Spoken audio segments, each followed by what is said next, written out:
Good morning, Sabrina. How Hey, are you? hey, Ara, I'm doing good. How are you? I got to tell you, I'm loving your hair. I mean, if you see that picture of me, you know hair is all about the image, man. And when I first saw you, I went, "Oh my God, this is awesome!"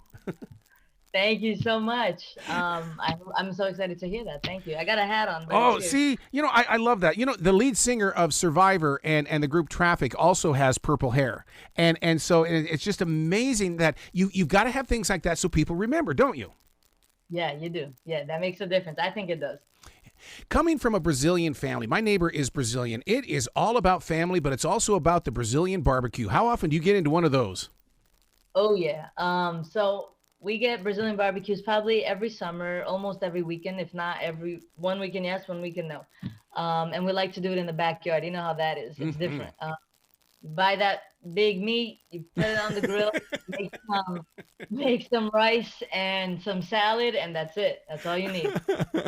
And just the spirit and the energy that because he was born there and stuff like that. He's just always that positive source of energy, and I can see it in you as well.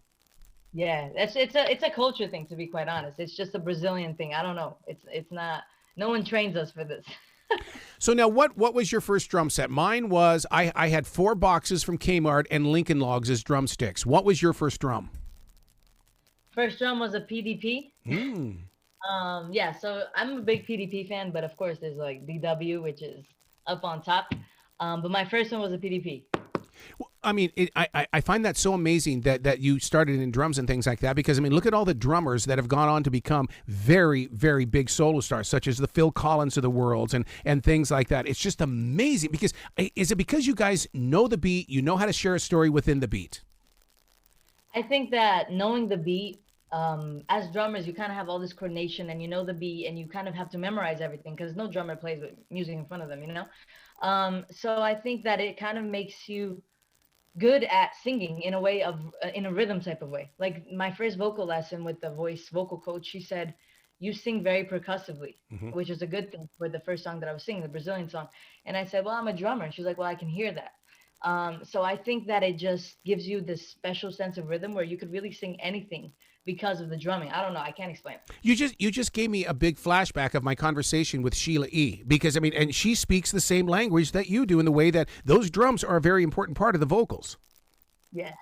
You know what's funny? When I was in high school, they called me Sheila E. My Oh my principal used God! to say, I met her. She used to say, "You're gonna be Sheila E. one day. You're gonna see." See, Um, yeah, I met her at the inauguration of International Jazz Day. I played drums at the reception, and she was there. She took a picture of me. It was awesome. I'm a big fan. wow, wow. Now you're Yeah. also a teacher teaching music for pre-K to eighth grade. How have those students changed with remote learning because they were not getting music at home during 2020? No. In 2020, it kind of really sucked, to be quite honest, because we were home and we couldn't do too much. So what I did was I said, guess what? We got to put on a show, a virtual show. So get some pans, get some wooden spoons, and we're going to be playing. And if you're not playing, you're going to be singing. We're going to figure it out. So I had them doing rhythms in that way, and they would kind of send me flip grids of them playing the rhythms that we were learning. And we had to figure it out. And I think that's the beauty of teachers. As teachers, like there's no time for, oh my God, what are we gonna do? You just have to find a solution. And as a music teacher, that's what it was. Don't We had to make it work. don't you love those moments when the creative mind begins to pop, begins to become that little blade of grass that pops its head above the soil? Yes, yes. It's like a challenge, and I kind of enjoy challenges. I like when someone says, "Well, what are we gonna do?" And we're like, "Hell yeah, this is what we're gonna do," and we just start thinking. You know what I mean? So I'm really big on that, and it's like a light bulb moment. That's like when I because I teach broadcasting in universities and stuff like that, and they go, "Well, show us what to do." No, what I'm going to do is I'm going to give you the basics, and you need to grow into a pair of shoes. You need to use your imagination to create your own path. Exactly, But exactly. but one of the things that a lot of creative people don't understand is the fact that as high as we get when we're creating is as low as we get when there's post production going on because and that's one thing I've dedicated an entire channel to iHeartRadio that's based on creativity being an addiction because of the lows that we all face. Yes. And I agree with that because it's almost like when you're low, it forces you to be creative.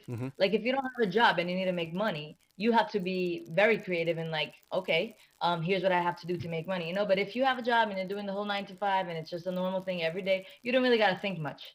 So I agree with you. I agree with you on that. The drummer from Anthrax told me, he looks at me in the eyes and he says, "Do you know what the drums are?" And I said, "Well, yeah, they work harmoniously with the bass and everything." He says, "It's your mother's heartbeat." Do you agree with that?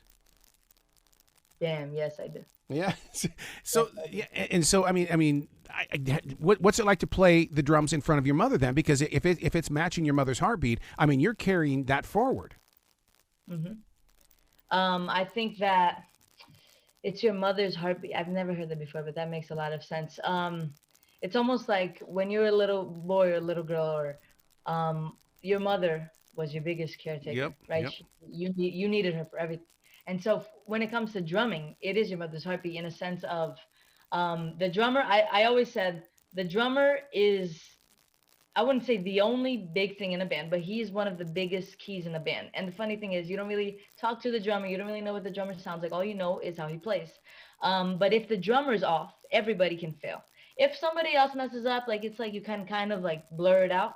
But if the drummer does a big mess up, it's like everybody will see that. You know, so it's a big responsibility, just like a mother. So yeah, I agree with him. Well, you made that transition to the guitar. That was it a struggle? Because I mean to go from using both hands. Well, I guess you do with the guitar as well, but not like a drummer. Yeah, well, I went to the guitar because, well, first I did drums, right? And then I said I want to sing. So I started singing when I was 16, and I used to lead a band. And I felt like I had no control over the band because I didn't have an instrument. And as a drummer, it's like you have the control. So it was very hard for me to just sing. And I said, let me get a guitar, and I'm going to learn how to play guitar. So it's kind of like you can kind of lead the band as you play the guitar. Yeah. You have a little bit more control. So that's why I started doing guitar. Man, you got to be enjoying this journey that you're on, because I mean the world is getting to see you. I mean, and not to make it sound like it's very selfish, but yeah, as a creative person, you want to be seen and heard. Yes. Yeah, it's what I said. It's opening new opportunities. It's allowing other people to see me, to see my talent, and hopefully I get signed. Hopefully, you know, other doors open. That's the point. It's exposure. And don't you think that you are the new generation of New Jersey? Because we've all been bombarded by Springsteen as well as Bon Jovi, but we don't have that generation since Bon Jovi. Yes, that is my goal. That's my goal. Are you documenting all this? Are you keeping a journal? Yeah, of course I am. Maybe I'll write a book someday. Well, you're writing a book now. It's called "This Is My Life." Yeah, So, what was it like to sing the Taylor Swift song "Cardigan"? Because I mean, Taylor has her own rhythm as well. You made that song your own. First of all, Taylor is a genius. I'm a big Taylor Swift supporter, big Taylor Swift fan, and I think she's one of the best songwriters we've had in the past, I don't know how many years. Because the way that her mind works, when I read her lyrics and everything, it's almost like, oh my gosh, like she was deep somewhere. So singing Cardigan, and yeah, when you're in a competition, you kind of have to make it your own because you have to stand out in a way, right? If you're in a battle, you have to find a way to stand out. And so that's why when I sang it, I had to change it up a little bit, make it a little more, let's say, aggressive, because that's the point of a battle. You have to stand out. But that song is so mind-blowing. If you read the lyrics, it's almost like, wow, this is insane. So it was an honor to sing her song, and as a big fan, I felt happy to see people say that we really honored it and brought in a great performance. We didn't kill the song. What is the tattoo on your hand? What does it represent? Right, yeah. What you got? It represents always look up, always look forward. Oh my God! See, that's the reason why I love spiders, because they say that spiders' webs are always reaching toward the sun. Yes, that's right. Oh my God! Me and my fiancée got it together. I love it. So it's our message. I love it. You got to come back to this show anytime in the future. The door is always going to be open for you. Thank you. I look forward to it. Just give me a call and I'll be here. Let's do anytime. it, man. Well, you be brilliant today, okay? Thank you so much, Errol.